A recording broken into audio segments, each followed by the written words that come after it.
කුරුල්ලේ.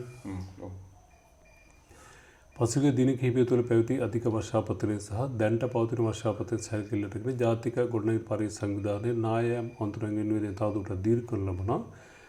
ඒ අනුව බදුල්ල දිස්ත්‍රික්කයේ හල්දුමුණ සහ ඌව පාර්ලිමේන්තු ප්‍රාදේශීය ලේකම් කොට්ටාස වලටත් මහනුවර දිස්ත්‍රික්කයේ දොළුව උඩුනුවර දෙල්තොට සහ උඩුදුම්බරයන් ප්‍රාදේශීය ලේකම් කොට්ටාස වලටත් කෑගල්ල දිස්ත්‍රික්කයේ රඹුක්කන බුලත් කොහොපිටිය මාවනැල්ල රුවන්වැල්ල අරණායක කෑගල්ල සහ යටියතුරෙන් ප්‍රාදේශීය ලේකම් කොට්ටාස වලටත් මාතර දිස්ත්‍රික්කයේ යටවත්ත අඹංගක් කෝරළේ ඔකුවෙල පල්ලිපොළ සහ රත්තොටයන් ප්‍රාදේශීය ලේකම් කොට්ටාස වලටත් නුවර එළිය දිස්ත්‍රික්කයේ හඟුරන්කෙත වලපනේ සහ අඹගම කෝරළෙන් ප්‍රාදේශීය ලේකම් කොට්ටාස වලටත්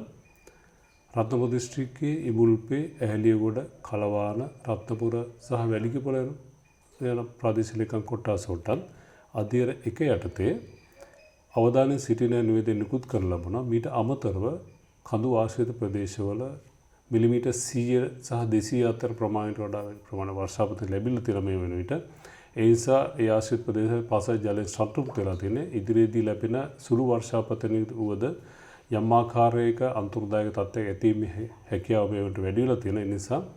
ඛණ්ඩ ආශ්‍රිත ඒ වගේම ජල පහරවල් දෙපස ජීවත් වෙන ජනතාව මේ සම්බන්ධ සැලකිලිමත් වෙලා යම් ආකාරයක වර්ෂාපතනයේ ක්‍රමික වර්ධනය නිරීක්ෂණය වුණ මේ ස්ථානවල ඉවත් වෙලා ආරක්ෂිත ස්ථාන කරා යන සිල්ලා සිටිනවා. ඒ වගේම මාර්ග භාවිතා කරන්න ඊට අමතරව මාර්ග දෙපස වෙළඳාම් කරන උදවිය ඒ සම්බන්ධ සැලකිලිමත් විය යුතුයි.